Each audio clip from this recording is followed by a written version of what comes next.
जय भीम दोस्तों। आज मैं आपको एक बड़े ही अच्छे टॉपिक पे बात करना चाहता हूँ और कुछ बताना चाहता हूँ, जो कि अभी उत्तराखंड में यूसीसी लागू हुआ है, यूनिवर्सल सिविल कोड। तो उसके बारे में कुछ बताना चाहता हूँ, उसकी हिस्ट्री कि कॉन्स्टिट्यूएंट असेंबली में हमारे बी.आर. अम्बेडकर और के.एम. मुंशी ने क्या बोला था। तो के.एम. मुंशी ने बोला था अपने हिंदू लॉ और मुस्लिम लॉज के बारे में को कोट करते हुए कि वीमेंस का डिस्क्रिमिनेशन होता है। और एक मुस्लिम लीग के मेंबर थे जो कि थे मोहम्मद इस्माइल, उन्होंने कहा था कि अगर यूनिफॉर्मिटी लानी है, हार्मनी लानी है, तो इसमें पर्सनल लॉ को क्यों इंक्लूड किया जा रहा है। तो इनका काउंटर किया था के.एम. मुंशी जी ने। तो इन्होंने बोला था कि हमारे हिंदू लॉ में भी और मुस्लिम लॉ में भी काफ़ी सारे फ्लॉज हैं जो कि वीमेन को डिस्क्रिमिनेट करते हैं काफ़ी सारी चीज़ों पे। और अम्बेडकर जी ने भी बोला था अगर बात सोसाइटी को रिफॉर्म करने की है, तो जिसमें काफ़ी सारे डिस्क्रिमिनेशन है, इनइक्वालिटीज़ है, तो उसके लिए हमें पर्सनल लॉ पे जरूर बात करनी पड़ेगी। अब हम बात करते हैं उत्तराखंड के लिव इन रिलेशनशिप के बारे में, जो कि बहुत ज़्यादा कंट्रोवर्सी में है। इसमें काफ़ी सारी डिटेल मांगते हैं दोनों, जो भी रिलेशनशिप में है, लड़का लड़की दोनों की काफ़ी सारी डिटेल्स मांगते हैं, आधार कार्ड मांगते हैं, काफ़ी चीज़ें मांगते हैं।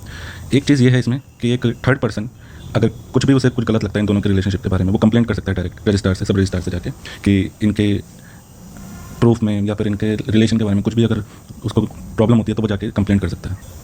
यूसीसी के कुछ फ़ायदे भी हैं, जो कि है कि अगर दोनों लिव इन रिलेशनशिप में हैं तो उसका मेंटेनेंस वगैरह लीगली हम कोर्ट में जा सकते हैं, मेंटेनेंस के लिए लड़की जा सकती है, और उनके द्वारा जो बच्चा पैदा हुआ है उसकी लेजिटिमेसी को भी हम देख सकते हैं, और उसकी इनहेरिटेंस प्रॉपर्टी के बारे में भी ये लॉ बात करता है।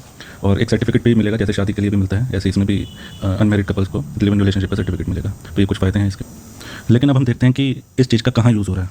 यहाँ पर लोगों के पर्सनल डिटेल्स यूज़ हो रही हैं, उन्हें लव जिहाद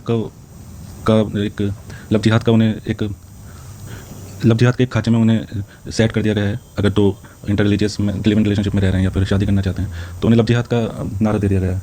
अब आप देखिए, अभी हमारे आसपास दो चीज़ें हुई हैं, मध्य प्रदेश के भोपाल में और उधम सिंह उत्तराखंड में जो पड़ता है, उसमें दो इंसिडेंट हुए हैं जहाँ पर एक राइट विंग के ऑर्गेनाइजेशन ने बहुत ज़्यादा मारा है, और कंप्लेंट राइट विंग के ऊपर जिन्होंने मारा है उनके ऊपर नहीं हुई है, जबकि कंप्लेंट उसके ऊपर हुई है जो प्रॉपर प्रोसेस के साथ शादी करना चाहता था और उसे लव जिहाद के खाचे में डाल दिया गया। तो अब हमें ये देखना है कि हमारी सोसाइटी कहाँ जा रही है, कहाँ नहीं जा रही है। जहाँ पर मुंशी जी और अम्बेडकर जी कहते थे कि डिस्क्रिमिनेशन के लिए बना है और इनइक्वालिटीज़ को दूर करने के लिए हम यूसीसी लाएंगे, और डिस्क्रिमिनेशन को दूर करने के लिए यूसीसी लाएंगे, सोसाइटी को रिफॉर्म करने के लिए हम यूसीसी लाएंगे, तो इस पर फोकस ना करते हुए हमारी सोसाइटी किस तरफ जा रही है।